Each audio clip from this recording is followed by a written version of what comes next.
Documentary video editing. তুমি যারা documentary video তৈরি করো এবং ডকুমেন্টারি ভিডিও এডিটিং শিখতে চাও, তাদের জন্য আজকে এই ভিডিওটা অনেকটাই গুরুত্বপূর্ণ। আজকে এই ভিডিওতে আমি জাস্ট ডকুমেন্টারি ভিডিওর দুইটা সিস্টেম দেখাবো। একটা হচ্ছে এই ধরনের, আর একটা হচ্ছে এই ধরনের। তুমি দেখছো বিভিন্ন ইফেক্টের উপর, বিভিন্ন ভিডিওর উপর এই ধরনের টিভি লাইন ইফেক্ট আসে, সেগুলো কীভাবে ক্রিয়েট করবে, কীভাবে এই ধরনের টেক্সট লিখবে, সম্পূর্ণ কিছু আজকে এই ভিডিওতে তুমি স্টেপ বাই স্টেপ শিখতে পারবে।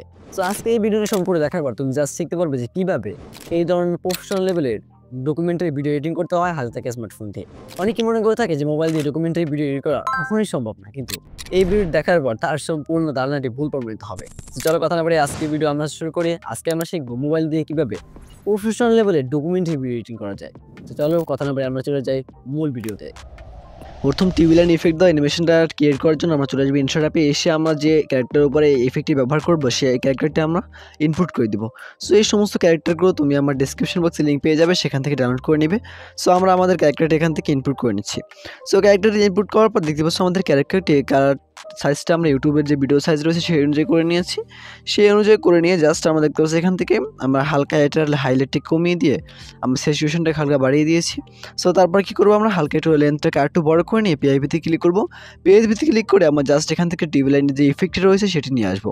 সো এই ইফেক্টের লিঙ্ক আমি তোমাদের প্রোভাইড করবো ভিডিওর বাকি অংশে। সো দেখতে পাচ্ছি এখান থেকে আমরা আমাদের টিভি লাইন ইফেক্টটি নিয়ে এসেছি। টিভি লাইন ইফেক্টটি নিয়ে আসার পর আমরা জাস্ট এখান থেকে ব্র্যান্ডিং অপশন থেকে আমরা এখান থেকে 4 নাম্বারে যে আমাদের যে ব্র্যান্ডিং অপশনের 4 নাম্বার যে ইফেক্টটি রয়েছে সেটা অ্যাপ্লাই করে দিয়েছি। সো দেখতে পাচ্ছি এখানে হালকা একটি টিভি লাইন ইফেক্ট ক্রিয়েট হয়েছে। সো আমরা এটাকে 2 হাত দিয়ে টেনে 2 আঙ্গুল দিয়ে এটাকে বড় করে দিব। সো দেখতে পাচ্ছি এখান থেকে পারফেক্ট একটি অ্যানিমেশন ক্রিয়েট হয়েছে, পারফেক্ট একটি সুন্দর টিভি লাইন ইফেক্ট সিলেক্ট হয়েছে। সো তোমরা বিভিন্ন ধরনের ইউটিউবার যারা সিতামজিম ভাই রয়েছে, তারপর যারা ডকুমেন্টারি ভিডিও তো করে, তাদের ভিডিওতে অবশ্যই তুমি এই ধরনের টিভি লাইন ইফেক্টগুলো দেখেছো, যেটা আমি ভিডিওর শুরুতে দেখিয়েছি। সো সেটা ক্রিয়েট করার জন্য আমরা ইফেক্টটি দিয়ে দিলাম। তো আমরা এখানে কী লিখবো, টেক্সটটা লিখে দিব। তোমাদের দেখানোর জন্য আমি যে কোনো একটা টেক্সট লিখে দিচ্ছি, তো জাস্ট তোমরা দেখে থাকো আর সেই অনুযায়ী লিখতে থাকো। সো আমি লিখে দিলাম কেমন আছেন সবাই। সো এখান থেকে তুমি যে কোনো ধরনের বর্ডার, তারপর নিচে শ্যাডো যা কিছু দিতে পারবে এই লেভেল থেকে। এখানে বিভিন্ন ধরনের কালার সেট করতে পারবে তুমি। জাস্ট এখান থেকে এই যে কালারটি রয়েছে একেবারে রেডের থেকে গাঢ়ের যেটা রয়েছে সেটা দিয়ে দিবে। দিয়ে দেওয়ার পর জাস্ট তুমি এখান থেকে হালকা একটু কালারটাকে অ্যাডজাস্ট করে দেবে যেটা তোমার টেক্সটের সাথে যায়। এবার টেক্সটের কালারটা সাদা রাখবে যাতে তোমার টেক্সটটা সুন্দর করে দেখা যায়। সো এখান থেকে তুমি যে ফন্টটি অ্যাপ্লাই করবে সেটা হচ্ছে বর্ণমালা ফন্ট। এটা কোথায় পাবে অবশ্যই সেটা কিছুক্ষণ পরে বলে দিচ্ছি। সো দেখতে পাচ্ছি এখান থেকে আমরা সম্পূর্ণরূপে টেক্সটটা দিয়ে দিয়েছি। সো এই টেক্সটে কখন তুমি অ্যানিমেশন দিবে না, এখানে অনেকগুলো অ্যানিমেশন রয়েছে, তুমি এগুলো দিবে না, কারণ ডকুমেন্টারি টেক্সট যদি এরকম অ্যানিমেশনের সাথে আসে, সেগুলো যদি অন্যরকম ফালতু অ্যানিমেশন হয় তাহলে শুধু ভিডিওটাই শেষ হয়ে যায়, সেখানে এডিটিংটা একদমই ভালো লাগে না। তো বিশেষ করে এই ধরনের টেক্সটে কোনো ধরনের অ্যানিমেশন দেওয়ার প্রয়োজন নেই। সো দেখতে পাচ্ছি এখান থেকে আমরা জাস্ট এখান থেকে সুন্দর একটা পারফেক্ট একটা দিয়ে দিলাম, জায়গায় সেট করে দিয়ে আমরা জাস্ট কোনো অ্যানিমেশন না দিয়ে এখান থেকে মাঝখানে কাট করে নিলাম। কাট করে নিয়ে তুমি এখান থেকে পরবর্তী যে টেক্সট রয়েছে সেটা লিখে দিবে তোমার কথার সাথে মিল রেখে। এখানে তুমি চাইলে বিভিন্ন ধরনের যে কোনো টেক্সট এখানে লিখে নিতে পারবে। সো আমি আমার যে টেক্সটগুলো রয়েছে আমি সেগুলো এখানে লিখে নিচ্ছি, তুমি তোমার টেক্সটগুলো এখানে লিখে নিবে। জাস্ট আমি যে টেক্সটটি দেখিয়েছি এটি অ্যাপ্লাই করে তুমি যে কোনো ভিডিওতে এই ধরনের টিভি লাইন ইফেক্ট ব্যবহার করতে পারবে এবং তার উপরে এই ধরনের ডকুমেন্টারি স্টাইল যে টেক্সটটা রয়েছে সেটা ব্যবহার করতে পারবে। কারণ একটি ডকুমেন্টারি ভিডিওর এডিটিংয়ের সাথে অনেকগুলো পয়েন্ট যুক্ত থাকে এবং সেই পয়েন্টগুলো ফলো করে তুমি ভিডিওটা এডিট করলে তোমার ভিডিওটা দেখতে মানুষ আগ্রহী হবে। এবং ডকুমেন্টারি ভিডিওর এডিটিং কোনো ভিডিওর সাথে মিলে না, এটা সম্পূর্ণ আলাদা এবং সম্পূর্ণ আলাদা একটা থিমে এটাকে এডিটিং করতে হয়। সো তুমি এখান থেকে যে কোনো লেখা লিখে নিতে পারবে। জাস্ট আমি এখান থেকে বিভিন্ন ফন্ট, বিভিন্ন কালার দিয়ে তোমাকে লিখে দেখাচ্ছি। তুমি এখান থেকে বিভিন্ন অ্যানিমেশন দিতে পারো, তোমার যেটা প্রয়োজন জাস্ট সেগুলো দিয়ে তুমি তোমার যে ভিডিওটি এডিট করার প্রয়োজন সেটা এখান থেকে এডিট করে নিবে। দেখতে পাচ্ছি এখানে প্রত্যেকটা এডিটিং ম্যাটেরিয়াল, প্রত্যেকটা কিছু তুমি আমার ডিসক্রিপশন বক্সে লিঙ্ক রয়েছে সেখানে পেয়ে যাবে। এবং যদি কোনো ইফেক্ট না পাও সেগুলো কীভাবে ডাউনলোড করবে তুমি নিজে নিজে সেটা বুঝো। সো এখন আমরা পেপার হাইলাইট অ্যানিমেশন করবো, তার জন্য আমরা ক্রোম ব্রাউজারে চলে যাবো, প্রথম আলো লিখে সার্চ করবো। প্রথম আলো লিখে আমার জাস্ট এখানে সার্চ করার পর আমরা প্রথম আলোর যে আর্টিকেলগুলো থাকবে সেই প্রত্যেকটা আর্টিকেল, আমার যে আর্টিকেলটা সম্পর্কে আর কি ভিডিও তৈরি করবো আমি জাস্ট দেখাচ্ছি, তোমরা সেই আর্টিকেল সম্পর্কে একটি কী করবে, স্ক্রিনশট নিয়ে নিবে।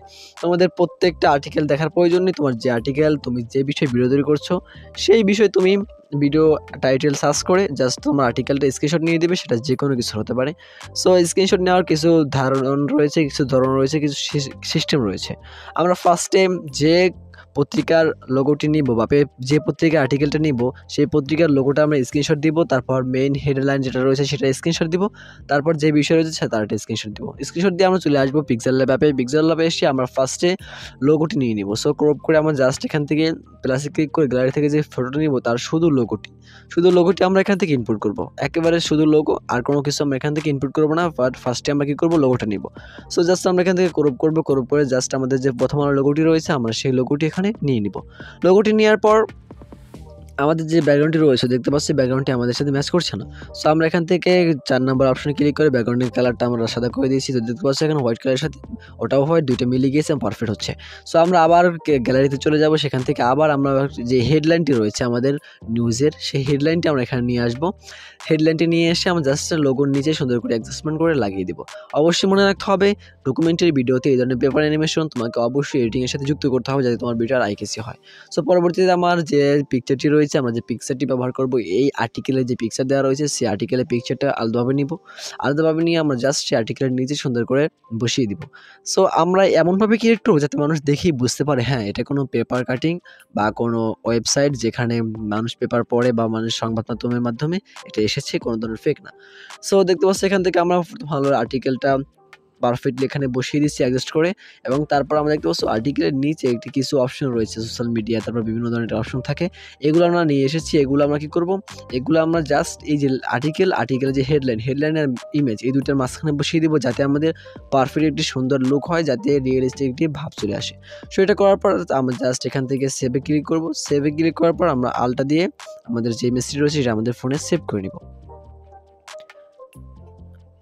ইমেজটি ফোনে সেভ করার পর জাস্ট আমরা এখান থেকে আবার চলে আসবো ইনশট অ্যাপে। ইনশট অ্যাপে এসে আমরা জাস্ট এখান থেকে একটি ইনশট অ্যাপে চলে আসবো। ইনশট অ্যাপে চলে আসার পর জাস্ট আমরা এখান থেকে আমাদের যে ইমেজটি রয়েছে সেটা ইনপুট করে নিব। ইনপুট করার পর আমরা জাস্ট এখান থেকে আমাদের টিভি লাইন ইফেক্টটি ছিল সেটা অ্যাপ্লাই করে জাস্ট আমরা এখান থেকে আইসোলেটর একটা অপশন রয়েছে সেটা সিলেক্ট করে দিব। সো এখান থেকে এটা সিলেক্ট করার কারণ হচ্ছে যে এটা যেহেতু সাদা ব্যাকগ্রাউন্ড, এখানে যেহেতু সাদা ব্যাকগ্রাউন্ড রয়েছে জাস্ট তোমরা এখান থেকে আইসোলেট দিয়ে দিবে। আইসোলেট দিয়ে জাস্ট সম্পূর্ণ কাজটা এখান থেকে তোমরা ইফেক্টটা উপরের দিকে নিয়ে কাজটা করে দিবে। সো এখন আমরা কী করবো, পিআইপিতে ক্লিক করবো। পিআইপিতে ক্লিক করে জাস্ট আমরা এখান থেকে একটা রেড ব্যাকগ্রাউন্ড নিয়ে নিব। রেড ব্যাকগ্রাউন্ড নিয়ে সুন্দর করে ক্রপ করে দিব। ক্রপ করার পর জাস্ট আমরা এখান থেকে আমাদের যে লাইনটা আমরা হাইলাইট করতে চাই তার বরাবর উপরে আমরা আমাদের যে রেড ব্যাকগ্রাউন্ডটি রয়েছে যে ইমেজটি নিয়েছি সেটা রেখে দিব। রেখে দিয়ে আমরা জাস্ট অ্যাডজাস্টমেন্ট করে দিব। অ্যাডজাস্টমেন্ট করার পর জাস্ট তোমাদের দেখতে পাচ্ছি এখানে লেখাটা ডেকে গিয়েছে, কোনো চিন্তার কারণে ব্র্যান্ডিং অপশন থেকে তোমরা এখান থেকে ডার্ক এন্ড যেটা রয়েছে সেটা সিলেক্ট করে দিবে।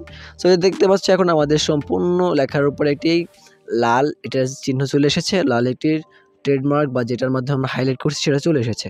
সো এখন আমরা এটাকে অ্যানিমেট করার জন্য অ্যানিমেশনে ক্লিক করব। অ্যানিমেশনে ক্লিক করার পর জাস্ট এখান থেকে দেখতে পাচ্ছি বিভিন্ন অ্যানিমেশন রয়েছে, আমরা সেই অ্যানিমেশনগুলো এখান দিয়ে দিব। তুমি যে ধরনের অ্যানিমেশন দিতে চাও জাস্ট তুমি দিতে পারো, এটা তোমার উপর ডিপেন্ড করে তুমি কোনটা দিবে। সো দেখতে পাচ্ছি এখানে প্রত্যেকটা অ্যানিমেশন শেষ হওয়ার পর আমরা পরবর্তী অ্যানিমেশন শুরু করব। সো দেখতে পাচ্ছি এখানে আমাদের অ্যানিমেশন শেষ হয়েছে, পরবর্তী আমরা এটা কপি করে আরেকটা লেয়ার নিয়ে এসেছি। নিয়ে এসে আমরা নিচের লাইন পরপর 2-3টা লাইন কখনো তুমি হাইলাইট করবে না যাতে ভিডিওটার সৌন্দর্য নষ্ট হয়। সো আমরা জাস্ট দ্বিতীয় লাইন বাদ দিয়ে তৃতীয় লাইনে আমরা আবার এটা হাইলাইট করছি। সো হাইলাইট করার পর আমরা সেই একই ধরনের অ্যানিমেশন তো দেওয়াই রয়েছে, জাস্ট আমরা কপি করে এখানে 3 নম্বর লাইনে দিয়ে দিয়েছি। সো 3 নম্বর লাইন দেওয়ার পর দেখতে পাচ্ছি আমাদের সম্পূর্ণ ভিডিওটা পারফেক্টলি হয়ে গিয়েছে। এখন কোনো ধরনের এখানে সমস্যা নেই, আমার সম্পূর্ণরূপে পারফেক্ট একটা পেপার হাইলাইট অ্যানিমেশন তৈরি হয়েছে। সো ডকুমেন্টারি ভিডিওর জন্য এগুলো অনেক গুরুত্বপূর্ণ। তুমি যদি যাও ডকুমেন্টারি ভিডিও তৈরি করবে, ডকুমেন্টারি ভিডিও এডিটিং করবে, তাহলে অবশ্যই তোমাকে এটা বেশি মনে রাখতে হবে। বেশি একটা জিনিস মনে রাখতে হবে, ডকুমেন্টারি ভিডিওতে তোমাকে অবশ্যই ইউনিক ডিজাইন করতে হবে। সো এই ছিল আজকে ভিডিও। যদি ভিডিও ভালো লাগে অবশ্যই শেয়ার করে দিবে। এরকম ইনফরমেটিভ ভিডিও আরও পেতে অবশ্যই চ্যানেল সাবস্ক্রাইব করে রাখবে। দেখা হচ্ছে পরবর্তী কোনো ভিডিওতে। আল্লাহ হাফেজ, ভালো থাকবে।